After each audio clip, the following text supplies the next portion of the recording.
Hi, you're listening to Art Horse, a silly and serious podcast about creativity and stepping out of your comfort zone. I'm Fiona, a layabout with a law degree. And I'm Jess, an illustrator with birds on the brain. We're going to chat about adding art to our lives and nurturing creativity. Well, here it is. Art horse, art horse, art horse, art horse, art too cheap to buy jingles. Art horse, art horse, art too cheap to buy jingles. Hey, so this is it. Horse, art. Okay. I'm just so happy. Your new microphone, so professional. Yes. I feel almost like I shouldn't have this. Like it looks too professional for what we're doing. But I think it sounds really good. And hopefully, like, I'm not sure if I'm supposed to be talking like here or if I'm supposed to be talking here. Like, I don't know. Like, I don't think you're supposed to be eating it. Like, I think it's like... I'm not supposed to be, like, filleting it or anything. Right. Okay, we have to cut that because that's... Yeah, we will. I cannot be seen. This is off-brand, basically. Okay. Oh, God. Okay. Whoa. Let's start the podcast episode. Okay. So you're having a bit of a shitty day. Yeah. And, like, I don't think this is podcast stuff, but it really tied into, I guess, art for me. Yeah, I mean, and it also made me think, like, the other day, and this is kind of interesting, podcast-wise, but so we went to the lumberyard to get some wood for the floor, for a new floor, and I ran into somebody who was the parent of someone I went to school with, high school. Mm-hmm. I haven't seen this guy since I graduated, of course, or like since I worked at the pool, so, 10 years. Mm-hmm. And we're talking about like what I'm doing now. Like he just asked me what I'm doing now, and I said, I kind of laughed and I said, this is going to sound so stupid. No. But I do art full time. And then I said, I went to university for computer science, but now I do art full time. That's what I said. Okay. And it was like this weird, and I said it and I was like, why did I say that? Like, that's so insane. But I'm like, people like that don't think art is work, was my thought. Yeah. But he goes like, oh, that's really cool. Good for you. And like his daughter, like he's like, my daughter always loved art and she did art for a little while. Like she tried to make jewelry and she was making it at a craft fair, and he like got it kind of like as a dad, Mm-hmm. And it was like, I felt like I had to, one, like say what I was doing was stupid, and also say not only was what I'm doing stupid, but I used to do something more legitimate, right? Like I had to like legitimize myself and then say, but I'm doing this now. Mm-hmm. So it was a very weird moment. Oof, yeah. I do that too. Like whenever anyone asks me now what I'm doing, I'm like, nothing. But I went to law school. Like, like just so you know. Just so you know, I did do something. Yeah. Something like that is generally accepted as like valid and totally legitimate and that you don't have to explain. Right? Exactly. Or justify. Yeah, exactly. Oof. Big oof. Mm-hmm. Big yikes. Yeah, as the internet kids say. Big yike. Yeah. Oh, God. Cool. I'm sorry that I feel like I'm sorry that you have not gotten encouragement about the things that are important to you. Thank you. I think, not to like keep talking about this, but one thing that made me realize was like, okay, well, if wiring houses was never my thing, like why? And we discussed that there was no creative fulfillment in it for me. And it made me realize like, it's so much easier to encourage someone and believe, I guess not encourage someone and believe in them, but like be impressed by them when they're doing something that you've never done. Mm-hmm. So like for me, art, like my mom didn't do art really, she did, and it was really cool for me as a kid to like look up at her, but she would never say that she she doesn't want to draw. We drew the other day. She threw it in the garbage. Like, she hated it. She hates looking at it. And which is sad. That's such a tragic thing. But, like, so now when I paint, they think the product is really impressive. Or, like, when I was a kid, they encourage that because, like, they they're not experts already. Mm-hmm. It sounds like, yeah, like what you said earlier, like, liking the outcome but not understanding the process. Mm-hmm. Sounds like that's really important. Like, if they've never done art themselves, like not in a serious way, but, you know, like put their minds and their souls to it, basically, then they wouldn't know, like, how difficult it is and how much of your energy it takes and how intellectual it is and how fulfilling it can be. Right. And then at the end there's a painting, but there's so much before the painting. Totally. Or whatever it is that you create. It's tough. Like, when it comes to parents, I think there's an urge to try to explain everything. Like, I don't know, there's like, try to explain and change them or accept them as they are and not, the word that came to mind was dissociate, but that's not what I mean. I just mean like separate your self-worth, kind of. Yeah, separate your self-worth from what they think about you. Separate your plans from what they think you should do, and separate, you know, all that kind of stuff, which is super, super tough, but probably not as difficult as explaining and changing them. Yeah. You know what I mean? Totally. And I remember in that Glennon Doyle book, she was talking about, like, the first time she stood up to her mom about something that she believed was right with, like, parenting. She was like, that was the moment where we became two mothers instead of mother and child. Whoa. So Glennon Doyle has a child? Yep. She has 3, I think. Oh, wow. Okay. Yeah. But, like, I feel like when you stand up to, even if you don't have kids, like, when you stand up for what you believe in the face of what your parents believe, like, you become 2 adults. Yeah, exactly. And I feel like that's the scariest thing. Yeah. But maybe once it's done, everything is better and easier. Mm-hmm. And then it's kind of, it's like things can roll off your back instead of building up into resentment. And like, I mean, it sounds kind of sad, but like their opinion and their, you know, it doesn't have to matter. And that's so much easier said than done. And I haven't reached that, like, Zen point. I'm not saying that I have, but, like... Right. But, like, growing up, I didn't... Like, I got a lot of freedom, I would say. Like, in learning things. And both my parents were teachers, and they were good teachers. Like, my dad taught math, and my mom taught French. And they were really good with kids and really good with, like, teenagers, and they were good teachers. So, like, there wasn't any... amazing. Yeah. There wasn't this whole, like, there's one way to do it and it's my way. It was like that, you know, they had sort of like a child psychology understanding and like, so I don't have as much entanglement, I think, as it sounds like you do. And so it sounds like it would be a really big thing for you to work on untangling. Yeah.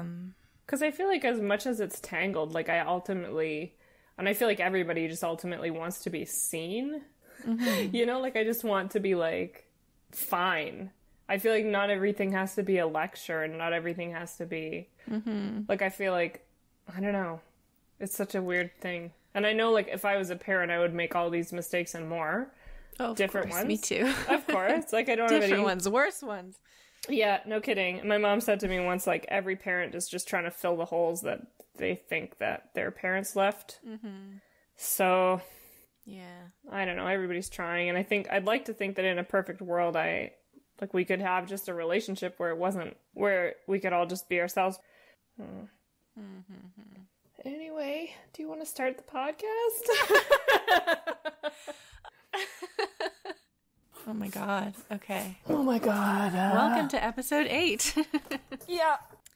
Sorry, I know we're just getting all adjusted and we're all ready to start, and now I feel that's how it is. Yeah. I feel. Okay, I'm walking. Okay. I'm outside. So how are you?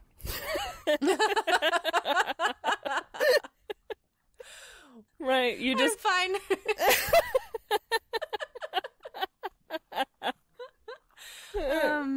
I just had my first Costco experience and it was wild, as you know. Your Costco quarantine. Pandemic Costco. It was amazing. Who knew the deals you could find at Costco? I've been sleeping on Costco. I had no idea. Yeah. Have you, by any chance, checked your mail lately?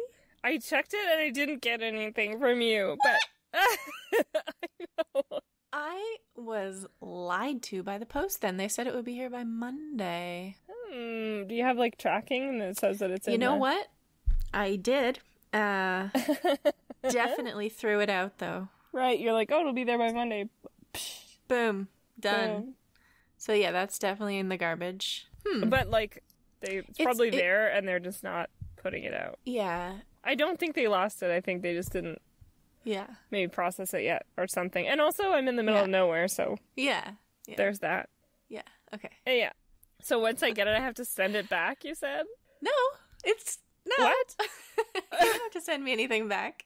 No, I thought it was, like, something I had to add to for some reason and send it to you. Oh, that was the thing that I was going to send you before. Okay, so that's this a is a different different thing. Okay. This is a different thing. This is for you. I mean, if you hate it, you can send it back, but I'm not going to hate it, and I'm not sending it back. That'd be so funny. You're just like, this isn't very good. And you just, like, package it up and, like, return to sender. Yeah.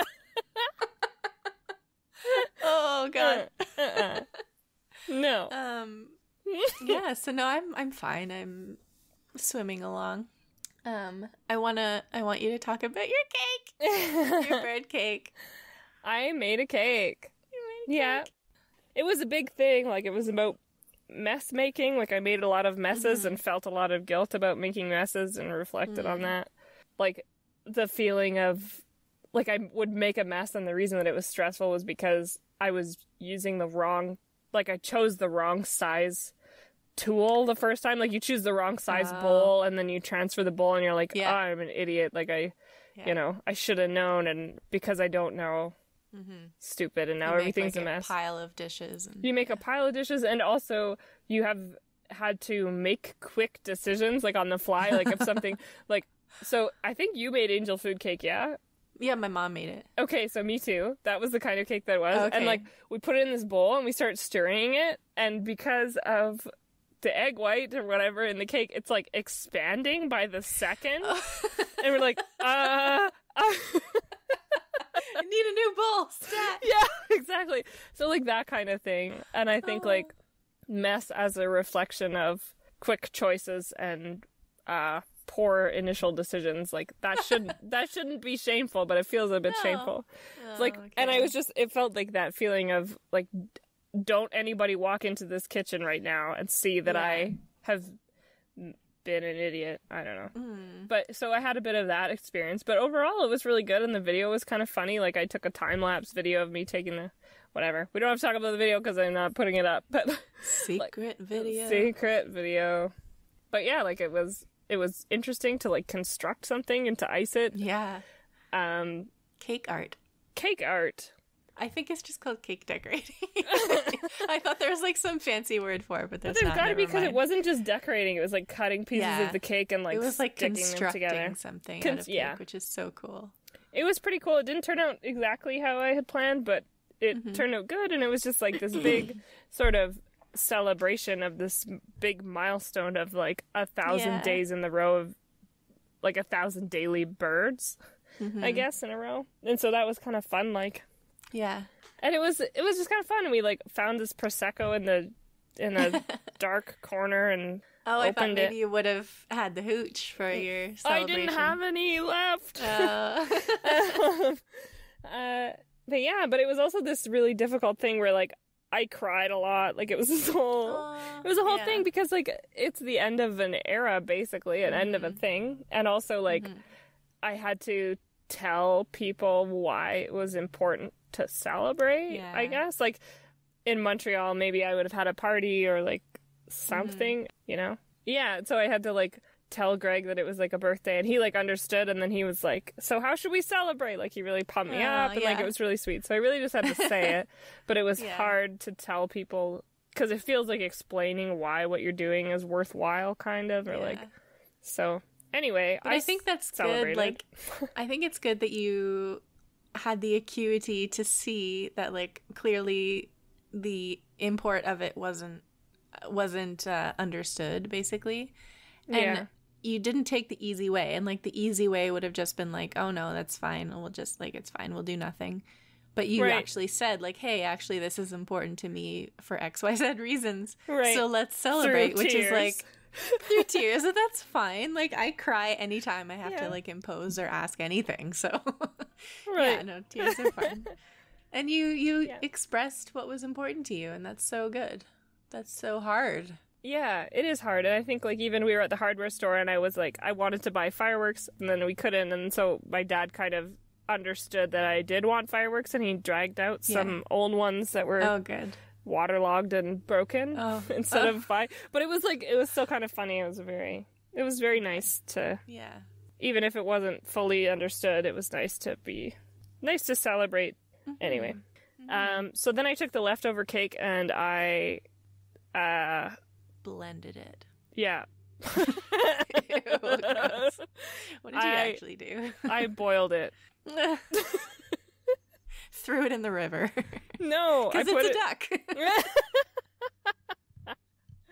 Well, I put it into a milk jug and I added yeast.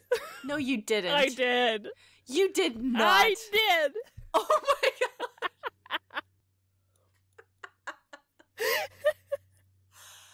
I'm so happy right now.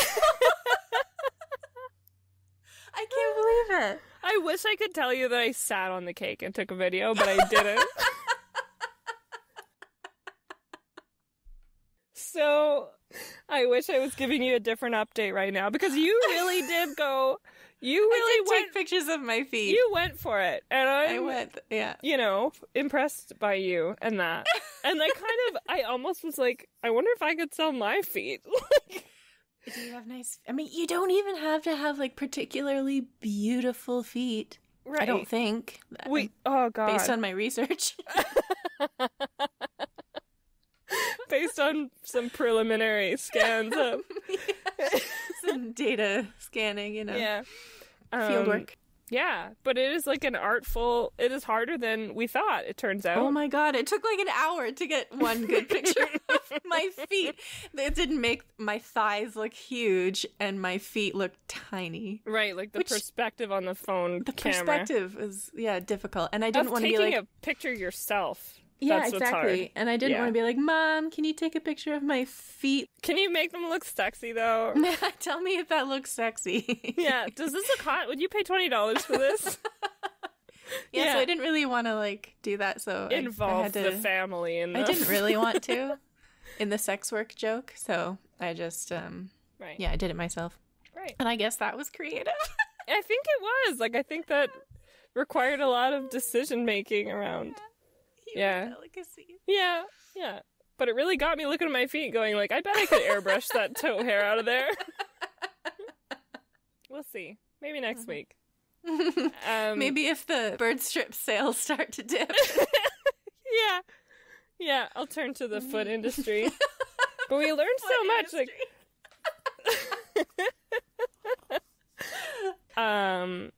yeah, and so I did that, and then another hooch update is my friend Carly sent me a recipe for 3-ingredient ginger beer. Ooh. And so I tried it, and it basically, so you like set your ginger and your sugar and you mix it together, and you sort of leave it out for it to get its own bubbles going, like you get yeast off of the ginger, whatever, out of the air. Okay. And then you like take that and you mix it into basically like boiled ginger lemonade, kind of. And then you like mix them together and they're supposed to fizz. But mine haven't fizzed, but it's still been really good. Like I've been mixing it with like club soda and mixing it with beer for like a beer garita kind of thing. So it's been good. Like it's a delicious lemonade recipe, but I haven't got it to like fizz by itself, so I'll have to try again. But that was a really cool thing that I did this week. You should send that to me. I want to try. Okay, I will. It was like, it's kind of fun because it's like feedback. I don't know, not feedback, but like ideas from a... Did you just shit? No, I thought you said feet back. I just got feet on the brain, sorry. Yeah, but it was like a listener She like listened. She was like, she said that her husband makes wine and like. Oh my God. Well, that brings me to what I did. Yeah, let's hear it. I also talked to a listener who we put a picture that she sent us in our stories, and it was that tiny canvas of Starry Night. Mm-hmm. And I was like really inspired by that to copy a painting. And so I went to Michael's and I found more tiny canvases. Whoa. And it's a little wee bub. It's like maybe 3 inches by 3 inches. Mm-hmm. And I was like, well, what is my favorite classical painting? Like, what do I want to copy? Oh my God, please tell me you picked the chicken. What chicken? The one that was in your kitchen for the longest time. Oh, that one's next then. That one's next. Yes! I'm going to do that chicken. Is it the lady laying in the field? No, so Okay, I've got a lot of bad guesses. Go ahead. You're just wrong. Just tell me. Like, Why don't you just tell me? Wrong. So I went on. I couldn't think of anything, and I didn't know how to Google like good paintings. Like I didn't really know like classical images that I like. Yeah. So I just went on Pinterest and I found this piece of art that I had pinned by a woman named, I think it's Anne-Sophie Chig. She's French. Okay. And I looked through her stuff and I was like drooling over it. And so I picked one and I copied it. And I'll send you a picture. Oh my God, right now? I can do it right now. Oh my God, yes. Well, let me just get my phone 1 second. And I'm going to tell you what I think is the genius of it. Okay. Not of my painting or like, like the genius of just copying a painting that you like. So it looks like flowers. Yeah, it's just to me. It's a kind of abstract bouquet, I think. Mm-hmm. And I was like, wow, this is so beautiful. And I was like really pleased with what I had done. And it gave me, so I woke up this morning at like 5:30 in the morning because I had slept all day yesterday from like migraine. And so I woke up really early this morning and I was like, well, I can't really do anything until my parents wake up. So I'll just like paint something. And I painted this and it took like 45 minutes. I mean, that's just a guess because like time doesn't exist when you're painting. Right before 8 a.m. Oh, okay. Yeah, before 8 a.m. I meant like when you're like working on something, it doesn't exist. But totally. Like when you're in flow or whatever. In flow. And I did it and then I was like, wow, this is so beautiful. And I really like it. And I think it's just like such a simple idea to copy something that you already like so that you like what you make. Do you know what I mean? That's interesting. Yeah, totally. And I think it's important to like, for me at least, for somebody who constantly paints things and then hates them. Like I want to get to the end of a painting and like it. And so this is like almost like a shortcut way to do that is like, I already like this painting. I already think it's pretty. So I'll just do this like painting exercise of copying it and then get this like rush of pleasure at the end because I love how it looks. And I think like it's not, I'm not going to like do that forever because obviously you need to move past that, I think. But like it's a good starting point for somebody who's like for me, it's like, it's not necessarily that I'm blocked up on like how to paint kind of, but it's like the ideas that are the trouble. Like I hate my ideas. So just for a nice experiment of like having an enjoyable painting experience, I decided to just copy something and it was so fun. And that's amazing. I know. And I have this little mini canvas came in a pack of 4. So I have 3 more and I'm going to just like find 3 more paintings that I like. And one of them is going to be that little chicken in the garden and just copy them. And then, I don't know, like move on from that exercise, obviously, because it's important for me to figure out how to like my own ideas, I think. But I loved this as like almost like, what did it remind me of this morning? I was like, when you really like a poem, so you just copy it out. Have you ever done that? I think I used to do that in high school with like song lyrics that I loved. Like you love a song so much that you just like write out the lyrics, or you love a poem, so you just like write it out because it's so pleasurable. I need this to like come through me. Kind of. Exactly. Yeah. So it was a really nice experience. That's amazing. I find that like, because I've done that. I remember that was an exercise in a high school class of art where we take like just a section of a bigger painting. So, like, if there's, like, a bunch of people sitting at the table or something, maybe you just take one person and paint that one person and copy that. And that's kind of interesting. And I did it more recently with, like, some other thing because I was like, I want to learn how to paint like this. And I feel like when you start painting something that somebody else has done, it makes you ask questions like, what did they paint first? Yeah, totally. And, like, what, like, you know, it makes you sort of study it. Exactly. Really cool. I had to look so closely at the original painting. And at first I was like, okay, this isn't really coming out right. Like, things don't look quite right. And then what I realized was that she was painting things in full color and then covering them with white. Whoa. That's like such an important thing about the process. Like, that's a completely different exactly. painting. Like, you almost have to think, like, what are the layers of this painting? Yeah. Totally. Yeah. Like, there's someone that I like that paints the background over the foreground almost and paints around. And that completely changes the look. Who are you thinking of? Do you know? I think I'm thinking of Jess Franks. Okay. Yeah, I think I follow her on Instagram. Okay, I might have, like... You might have sent me something. Because I was just so excited about, like, so bright. She does, like, bright rocks, like candy-colored rocks, basically, and trees, and, like, it's so vibrant and beautiful. Yeah. So I was just thinking about, like, when you're learning to play the guitar, you play other people's songs. Right. You don't have to, like, invent your own song first. You don't have to write a song as you play it.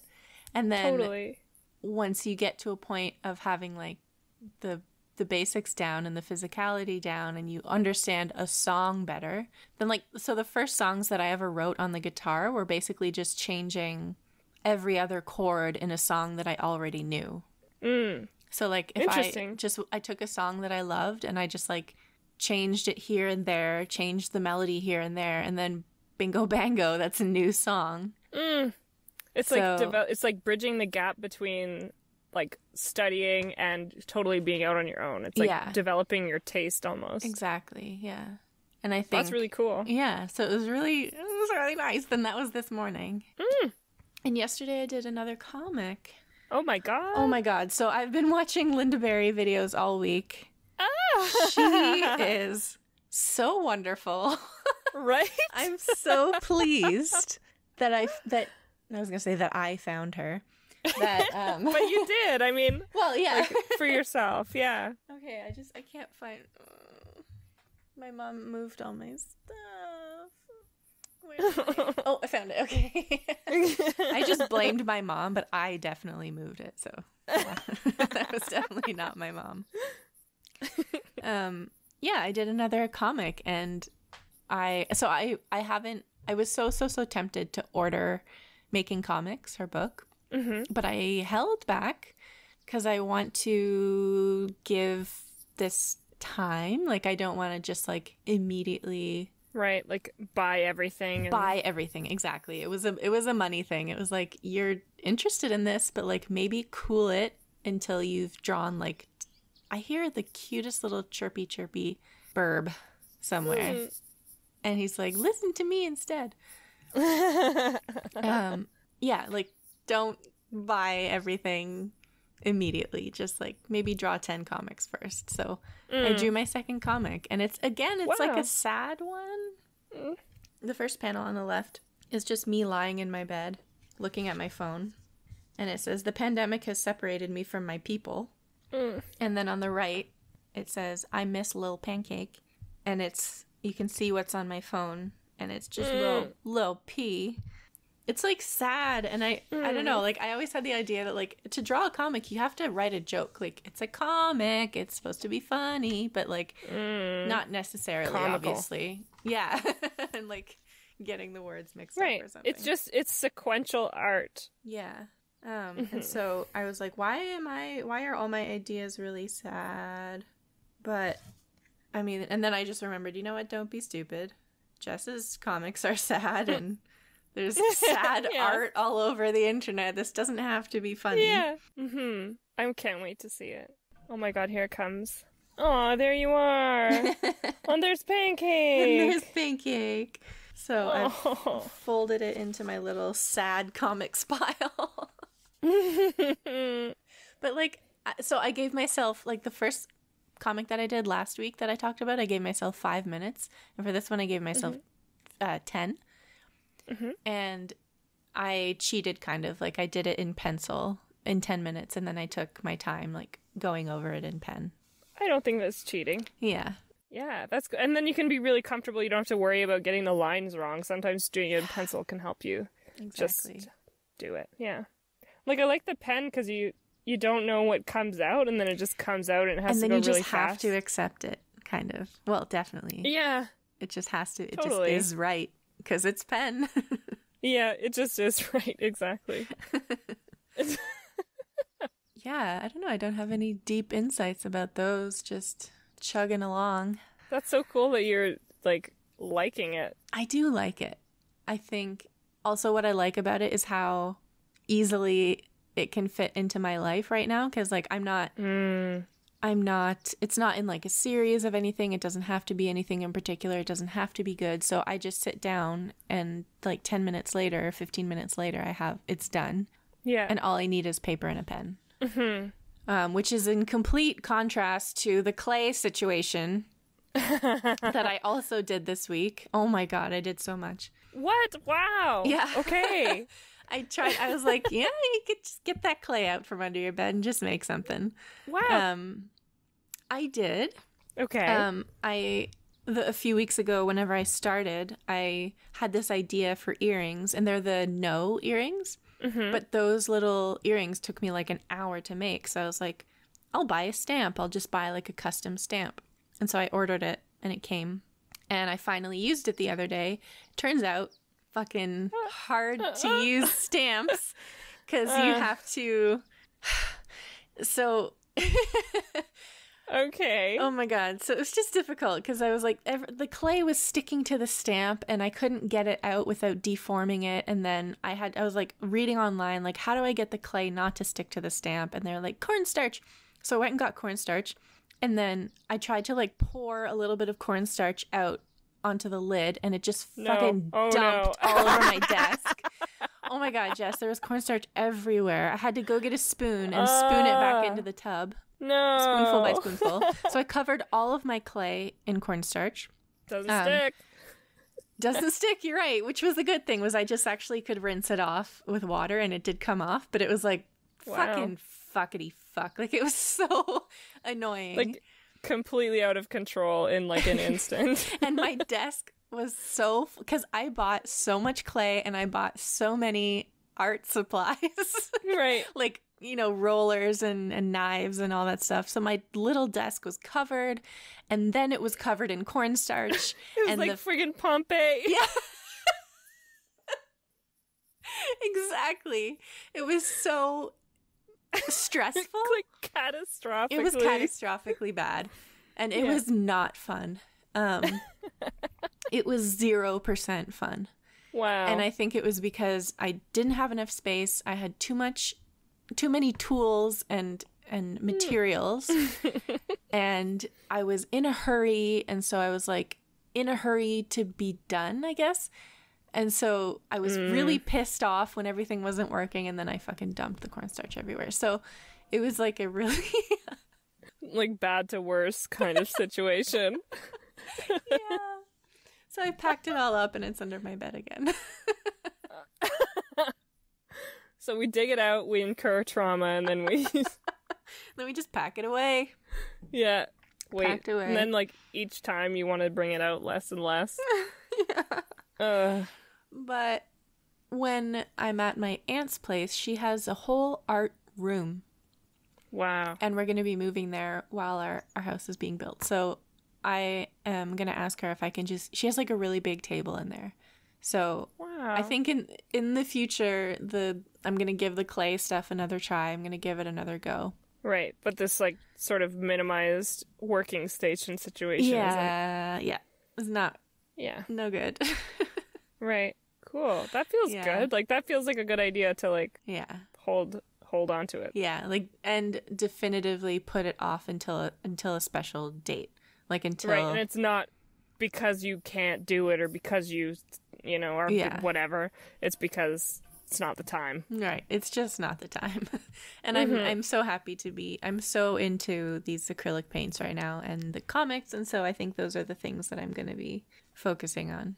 Cool. And then, like, whatever the hell else I feel like. I wonder if you could, like, paint earrings. What do you mean? Like, I wonder if you could, like, just have a circle, not to get you back into clay or anything, but, like, for a future. I wonder if it would be possible to, like, the clay? Yeah. I think you can. Copy classical art onto your polymer. That's such a fun idea. That little chicken. Yeah, because then you could wear it and it wouldn't have to be, like, so fragile. Yeah.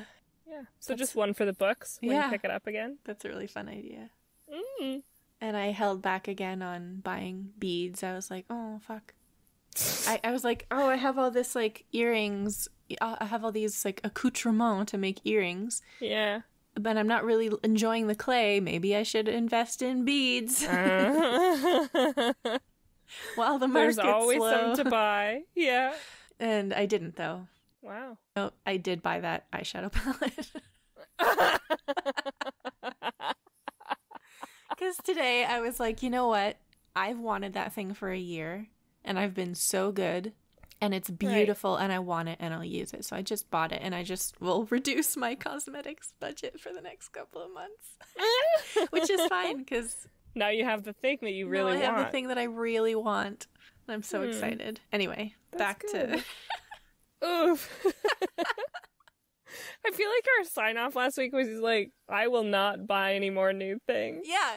No. Yes, it was. Okay, but then you're like strolling through Costco and you're like, look at this. The set of markers and the... Yeah. But I didn't actually buy them, so... Yeah, totally of your own volition. Through no fault of mine. I totally had the Costco card. No, I didn't buy them. I did buy the little tiny canvases, though. So I did break my semi-promise, my quasi-promise, and I did buy the little canvases. But it's fun to invest in things that you care about and are interested in. So, like, what else is there, in life? Yeah. Nothing. Literally nothing. Literally nothing. Yeah. Can't go outside. Yeah. Stupid. Can't do anything. I guess I'll just update and say that I still haven't been doing my morning pages, and I'm still blocked about it. And we had a big conversation last week that we ended up cutting from the episode about how I am not enjoying doing my morning journaling. That's part of the artist's way. I'm not enjoying it at all. It feels like a slog. It feels like torture. And the things that I'm writing are all, today I have to do this, and then I have to do that, and then I have to do this. And then it's like, on top of that, it's also like, and I'm fat and ugly, and it's like really negative stuff, like about myself. And then I remember you said that was sort of the situation for you too. Like you were writing down the things you had to do. It was just like turning into a big to-do list. And so you said that was a message to me that I needed to put it somewhere else. Yeah, like you can still write that stuff, your to-do list, but maybe not there. Yeah. Or maybe if you wrote it somewhere else, you wouldn't have to write it in morning pages. Right. So I got out the agenda that I set up the other week, and I've been writing my to-do lists in there. So that's good. Yeah, I took a leaf from your book or whatever the hell, and I've started doing keep that. Leaves in there. Well, yeah, you can have one. It's okay.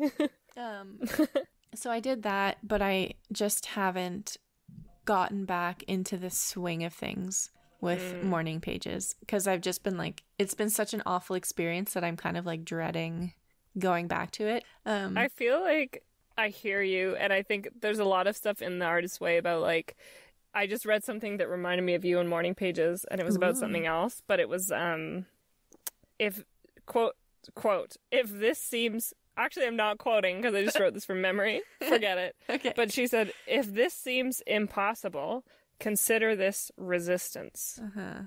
Like, so if it seems hard, like consider that it's hard for a reason, like you're making it hard because there's something you don't want to discover or address or work through. Yeah, I think I read something along those lines in chapter 5 or 4 where she was like saying that you're probably on the verge of something or something like that, like right, you're avoiding it. Like I'm avoiding something for sure. So I just have to get back into it somehow, and it's tough. Yeah. It's totally hard. And I think it's especially hard if you don't see value in it and you read it and you're just like, or not read it, but you're writing and you're just like, you know, fat and ugly, fat and ugly, fat and ugly, or whatever it is. Yeah. And like, I don't know how not to write that, but like, and I don't want to be like, do it anyway, because like, you know, it's good for you, even if like, because it could be damaging for you. I don't know. But I think it's good. Yeah. And I think it's worth doing. And I wonder what would happen if you pushed through. I think I'm going to, because like, just for people who don't know, the idea is just to write what comes to your mind without thinking. And so I've been having a tough time because like, I feel like a lot of the time I have a lot of negative thoughts in my head. And so I just like write them out and then it turns into this like spiral. And so it could be that I have to, like, maybe I can write the negative things, but maybe try to turn my mind towards like the next thing which is like, it's just basically CBT. Like the next thing that you then ask yourself is, now how realistic is that? Yeah. And then and then write down like, and that wasn't very realistic because I'm not fat and ugly. Yeah, I mean, I don't know if the opposite of it is like, I'm svelte and gorgeous. I don't know if that's like, but maybe being like, you can write down your observations because you're probably writing these things, right? And saying like, I'm fat and ugly, and you're just writing it. But then you're probably thinking about why, you know, you're thinking at the same time, you're like, I shouldn't be writing this. So what if you were like, took it and went in a meta direction about like, why you think you're writing it, or like why is this you swirling around in my head in the first place? Yeah, totally. Like I feel like it could be a really good tool for dismantling some stuff in there. Yeah, that makes me feel better about it. Because I really need some way to dismantle this like negative gerbil wheel in my head that seems to happen mostly like in the morning.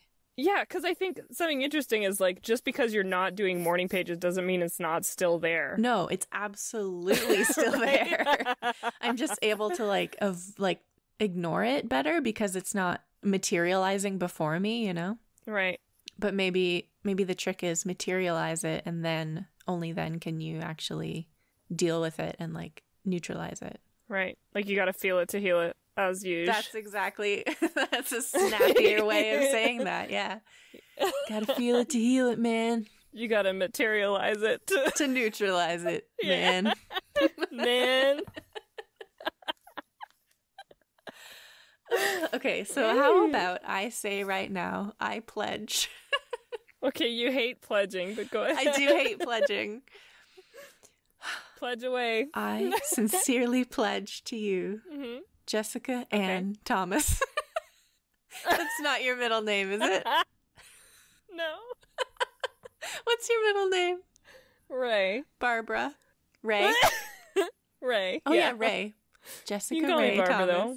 Jessica Barbara Thomas. I'm gonna do morning pages until we meet again next Friday. Wow.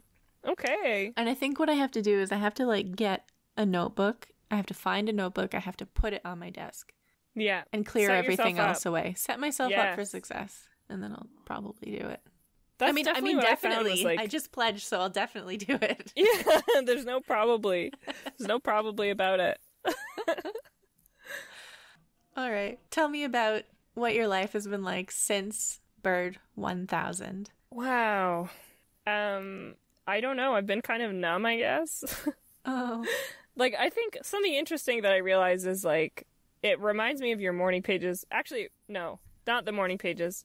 Morning pages for me, but what it reminds me of what you were talking about was the comics and how it takes 10 minutes and then you're done. And it fits anywhere in your day. And I think, like... I was going to say, only for me. I didn't want it to sound like I meant, like, oh, your job is so easy. You just, like... Oh, God, no. Spurt out a comic and, you know... I mean... Sometimes it takes short for me, and sometimes it takes 6 hours of sitting there and doing nothing. But every day is different. I mean, there's been 1,000 of them. Yeah. But something that I sort of realize is, like, it doesn't really make a whole lot of difference on the surface whether you do it or not, almost. Like, if your day is, like, a calm, like your day is like a puddle. And it's like calm on the surface. Whenever you do something, like you draw that comic, you're like throwing a quarter in the puddle or something. And so, but like, 10 seconds after you throw the quarter in the puddle, it's flat on the surface again. And it's flat whether you threw the quarter in or not. Like your day, you woke up at 5:30 and you did like a piece of art, but like the rest of the day was the same. It was kind of unchanged. But now you've got like a piece of art in your collection, And I think like I felt that way with morning pages too, where it's like when I stopped, the rest of my day was basically the same. Like I filled it with like more TV or something, Yeah. And like I just didn't have the benefit that putting that little bit of time in would give me. I wonder. Because I told Mitch that it was your last day, and he asked about the next day, and he said, like, did she compulsively draw a bird? I was so focused on Art Horse, so it was like the last day was like Sunday, and then Monday, Tuesday we worked really hard on like publishing the episode and stuff, so it wasn't really a day off, but I didn't compulsively draw a bird. Okay. That's really funny. I almost did. I almost was like, I'm secretly not going to break my streak. Well, I was wondering. I was like, what if she feels too sad? Or like, what if it feels like too, oh, God. Yeah, I was so sad. You could just take a little scrap of paper and just draw like a little circle with a beak. And then, I haven't broken my streak, 1001. Totally. And, like, just not let go of it. But it seems like you let go. It was so hard to let go. Like, the day where I was posting the last one, like, I was writing about it, and, like, Greg was like, I showed Greg, and I was like, what do you think of this? And he was like, well, what if you put some, like, memories in it of, like, the last 1,000 days? And so, like, I came up with, like, all the stuff that happened, and it was more gut-wrenching almost, and it was, like, it was quite sad. Yeah. But then, like, as a result of all that work, I had a day off. I think, like, that same day, probably Tuesday was the day that we did Art Horse. Yeah. But, like, that same day, like, we went out on the lake for, like, a paddle. Yeah. And, like, this is so strange. And so I wanted to, like, say it. But because it was just so... It had that breathlessly alive quality to it. But we, like, went...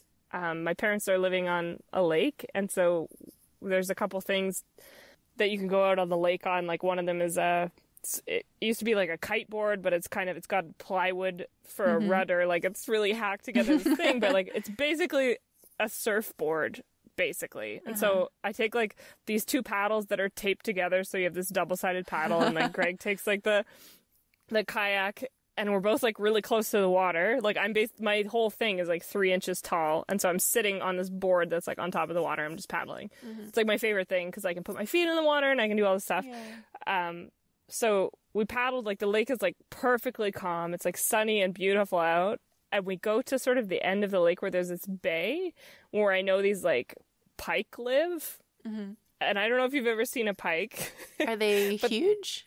Yes. They're big. Okay. They're big. They're not dangerous or anything. Like, they wouldn't, like, come bite off your leg. But they're, like, really big. And they kind of, like, stay on the bottom of the water like a log. And then when you kind of... If you disturb them, they like stir up a bunch of dust or like whatever. So, and they've got teeth. Like, their face kind of looks like, they've got this like big, long, dopey face with teeth in it, full of teeth. But they're not dangerous. They're just kind of big and kind of freaky. So we go out to the end of the lake. There's this like very shallow water, like maybe 2 feet deep. And it's got, like, lily pads and stuff. And I'm, like, just paddling around. And, like, I know there's, like, pike in the area. But, like, I'm not really, I'm kind of thinking about it and looking over the edge to see if I can see any. Like, I love seeing fish underwater. I don't want to be, like, involved at all. But I like looking at them. So I'm, like, looking over the edge. And, like, just kind of paddling. The water is so shallow. And then all of a sudden, the water around me starts, like, boiling. Like, it's like I disturbed all of these massive fish, and it would be just like it was so terrifying but so like exhilarating because here I am like inches from death basically. Like, what if it like knocks me off the thing with the, like, it's not like I fell in the water and it would be like piranhas. They'd probably all just like run away, swim away as fast as they could. But it was like these huge like fish, and it was just so like I just kind of it's exciting. it was exciting. It was so scary, and I like went through, and then I turned around and I went back through because I like wanted to feel that like thrill again. It was so fun. It was just so fun. And then Greg like he like tied the rope that's at the start of my thing to the back of his kayak, and he pulled me all the way home. And I just like I just laid on my back, like my back was kind of sore. I just laid on my back and I looked up at the clouds, and I was just so happy, like so looking at everything and like looking how beautiful the clouds are, and like having experienced something new and fresh kind of that I would remember. Like I don't think I'm gonna forget that. That was such a precious thrill of a moment. Yeah, I mean, I think like another thing I've been struggling with is like being like, it turns out that I'm a bit of a workaholic. Like there's this chapter in The Artist's Way where she says you're avoiding things by filling all your time, like by taking your work with you on a vacation, or like, I don't know, for me it's like I will work really late and not go to bed until late, and then in the morning I like get up, and like it's like you're avoiding your real feelings, and you're avoiding, I don't know, having real conversations with people about things that are important and hard. And I feel like there's this thing that I think I need to do because I kind of skipped it on the way by. But she has this idea of setting bottom lines. And so to set a bottom line, begin with 5 of your most painful behaviors. And then you're basically making rules. So she says, like, for example, if you notice that your evenings are typically gobbled by your boss's extra assignments, then a rule must come into play. No work after 6. If you wake at 6 and could write for an hour if you were not interrupted, then make a rule, like, don't bother mom before 7 or whatever. I don't know. But it made me think, like, okay, great, like, there's all these bottom lines, but then, like, what happens when those things that I'm avoiding come back and overwhelm me, right? Like, there's no strategy for, like, dealing with, you know? Well, some things could come up, and it sounds like some things already did come up. Sounds like you got some stuff to... I know. It's like I know what they are and I don't want to. So, like, how do I... Like, I always have to find something to do, and I always have to, like... Because I don't want to sit with it, and it's... painful. So, that's what it's been like to not do a bird strip this week. Okay. So, yeah. What are you looking forward to this week? Okay, so this week for me is do my fucking morning pages. Okay. And then I just want to do these other 3 little tiny canvases. And I think what I should do is morning pages right when I wake up. And then, like, it was so lovely to paint this morning, like, really early. So I think I'll just get up, do my morning pages, and paint these little baby canvases. And I think that will be so lovely. What a great morning. What else? One of the things that I want to do this week is get back to practice coding projects that Tara sends me. So I want to actually, like, do that this week because, like, I haven't had time because the launch took up so much time. And right, there's just been, like, different priorities for a minute. Yeah. So I just want to get back to, like, having a balance in my life between the various things that I'm interested in. Because I'm not only interested in painting, right? Like, I also want to learn how to code. So I want to try to have a bit more balance this week. Oof. That sounds good. Getting back to baseline. Getting back to routine and balance. Yeah. What about you? I really don't know. Like, I've been wanting to, like... I feel kind of, like, stuck. Like, I had these, like, creative ideas, and then I haven't been able to focus on them for whatever reason, and I've, like, almost not lost interest, but... What were the ideas? Like, I remember something that I was so excited about previously was, like, drawing people, and I feel like... I don't know. And I don't really... That sort of digging into memories stuff from the sister images last week was, like, I don't want to get into anything that's too painful. I just kind of want to sit. Yeah. I mean, an interesting idea for you this week would be just to take a break. What's that like? Yeah, I don't know. Sounds miserable. Like, not put pressure on yourself to come up with ideas. Right. Of what to do. Like, you could just kind of float around for a week and see what that's like. Yeah, like see what happens. Because I feel like yesterday I was so excited to be creative, and then I made that video, and it was so fun. That secret video that we shan't. That I will have to cut out this whole part now.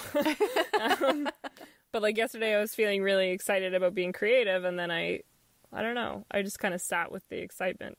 Yeah. And so I think... Or like just letting yourself, like following flights of fancy, basically. Like if you feel like taking out some pencil crayons and scribbling something, then just do it. But like not plan anything for yourself. Maybe? Yeah, and just like see next week what I came up with. Yeah. Because I guess I'm kind of worried that like I'll just fall into domestic, you know, and I feel like I don't want to be judgmental about domestic activities, but I feel like I also have a self on top of that stuff. You know, like I don't want to just like, oh, I guess you're doing nothing, so you may as well vacuum the house, or like I don't want anyone else to enforce those things on me either. And I think, but I don't want to like work away and have nothing to show for it, or I don't know. I think just maybe letting myself have time to follow whatever I want. Maybe I'll do that this week. Like you said, flights of fancy. One of the things that I wrote as a response to one of the tasks in The Artist's Way, it was this task where it was like, complete this sentence. I am afraid. And my response was, I am afraid that if I take a break, I will never get back to work. Oh my God, I wrote that exact same thing. Did you? Yeah, not even at that prompt, but I just wrote that exact same thing recently. Like, yeah, like if I take a rest, I will lie down and I will never stand up again. Like I will, you know what I mean? Yeah.